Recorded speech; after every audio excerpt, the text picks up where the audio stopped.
사랑하는 행복한 교회 성도 여러분, 이 영상을 보시는 하나님 나라의 귀한 자녀 여러분, 오늘은 2022년 5월 12일 목요일입니다.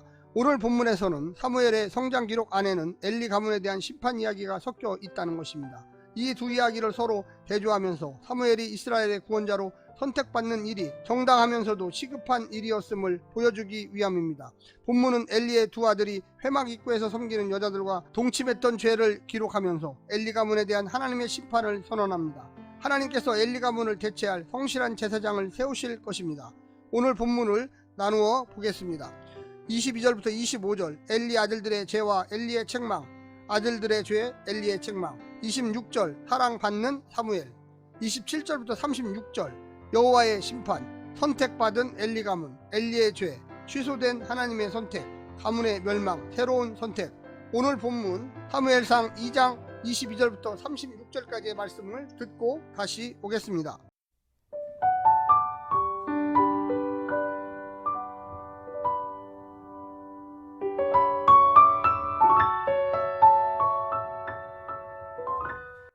엘리가 매우 늙었더니 그의 아들들이 온 이스라엘에게 행한 모든 일과 회막문에서 수종드는 여인들과 동침하였음을 듣고 그들에게 이르되 너희가 어찌하여 이런 일을 하느냐. 내가 너희의 악행을 이 모든 백성에게서 듣노라.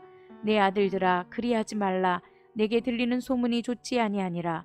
너희가 여호와의 백성으로 범죄하게 하는도다.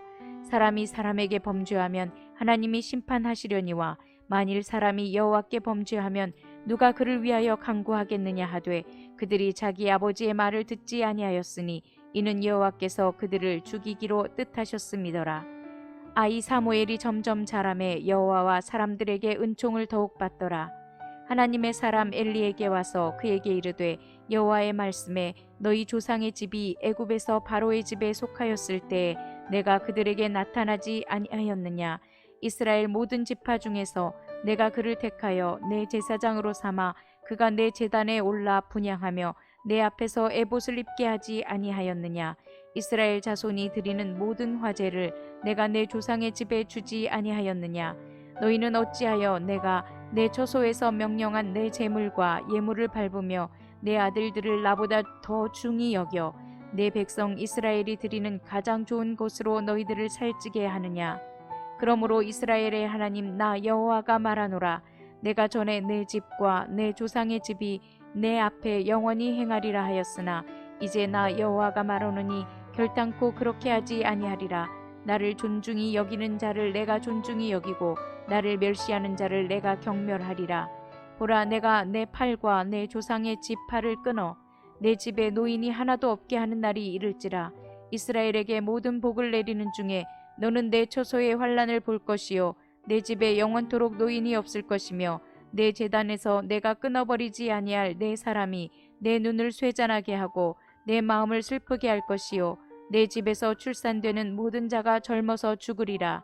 내 두 아들 홈니와 비느하스가 한날에 죽으리니 그 둘이 당할 그 일이 내게 표징이 되리라.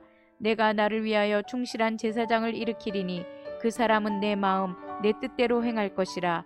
내가 그를 위하여 견고한 집을 세우리니 그가 나의 기름 부음을 받은 자 앞에서 영구히 행하리라. 그리고 내 집에 남은 사람이 각기 와서 은 한 조각과 떡 한 덩이를 위하여 그에게 엎드려 이르되 청하노니 내게 제사장의 직분 하나를 맡겨 내게 떡 조각을 먹게 하소서 하리라 하셨다 하니라.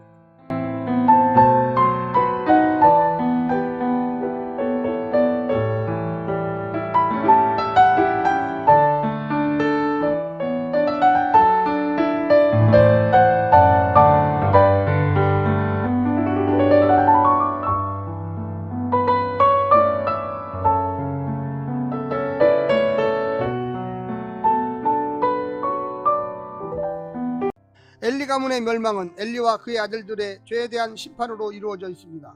그러나 엘리의 조상이 아론의 아들 이다말인 것을 생각할 때 언젠가는 대제사장 계열이 바뀌어야 할 필요성이 있었습니다.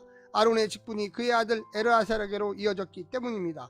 다윗 시대의 엘르아살 자손과 이다말 자손이 함께 제사장 역할을 담당했습니다. 그러나 솔로몬 때에 아비아달이 쫓겨나면서 이다말 계열이 사라지게 되었습니다. 엘리 가문을 대체할 성실한 제사장은 엘르아살의 후손인 사독 계열에서 나올 것입니다. 오늘 본문을 세 부분으로 나누어 자세히 설명드리겠습니다. 첫 번째, 가늠하는 엘리의 아들들과 은총 속에 자라는 사무엘. 엘리의 두 아들들은 회막문에서 수종드는 여인들과 동침하는 죄를 범하였고 그 소식이 모든 백성에게 알려졌습니다. 제사장의 명예는 말할 것도 없고 신성한 권위마저 땅에 떨어졌습니다. 지도자의 영적 도덕적 행위는 백성들도 꺼리낌 없이 범죄하게 만들었습니다. 그들은 아버지이자 제사장인 엘리의 말도 듣지 않을 만큼 완악했으며 이제 아무도 중재할 수 없을 만큼 하나님을 가볍게 여긴 그들의 죄는 심각했습니다. 아무도 두려워하지 않고 전혀 부끄러워할 줄도 모르고 누구의 말도 듣지 않는다면 그는 이미 죽은 사람입니다. 반면에 사무엘은 여호와와 사람 앞에서 은총을 받으며 자라갔습니다. 하나님께서 창조하실 때의 모습처럼 하나님과 사람들 속에서 보기에 좋은 토부 사람이 되어 갔습니다. 두 번째는 아들들의 죄에 눈 감는 아비와 가문. 엘리의 아들들의 범죄는 아비의 문제였고 가문의 문제였습니다. 하나님은 엘리가 자식들의 악행에 대해 할 만큼 했으니 그도 어쩔 수 없다고 사면하지 않으십니다. 엘리의 가문은 하나님께서 특별하게 선택하여 허락하신 제사장 가문의 축복을 하찮게 만들었습니다. 엘리는 아들들이 가져온 부당한 재물을 거절하지 않고 아들들보다 자신과 가문을 살찌게 하는데 기꺼이 썼습니다. 자식들의 죄의 대가를 먹는 동안 부모의 영적 권위는 사라질 것입니다. 마지막 세 번째는 다른 가문으로 다른 제사장으로 행동을 달아보시는 지식의 하나님께서 하나님보다 아들들을 더 무겁게 여긴 엘리의 집은 가볍게 여기실 것이라 경멸할 때가 온 것입니다. 이 가문을 영영이 제사장으로 섬기게 하시려던 계획을 철회하시고 노인을 볼 수 없을 만큼 단명하는 가문이 되고 요행이 끊어지지 않은 제사장이라도 엘리의 마음을 아프게 하고 두 아들은 한날에 죽을 것입니다. 엘리도 하나님의 마음과 뜻을 따라 행하는 다른 제사장으로 대체될 것입니다. 엘리의 아들들이 아니라 그를 통해 하나님은 당신 나라의 왕을 세우실 것입니다. 자식이든 지식이든 소유든 권력이든 스스로 자기 값어치를 높이려고 하고 하나님과 성도의 신분을 가볍게 여긴다면 다하시는 하나님께서 경멸하실, 가볍게 여기실 것입니다. 사랑하는 성도 여러분, 오늘 본문을 통하여 은혜 받으시고요, 성령의 능력 받으셔서 어떻게 우리가 이 땅에서 살아가야 할 것인지, 하나님을 섬길 것인지를 깊이 생각해 보시기를 간절히 부탁드립니다. 샬롬.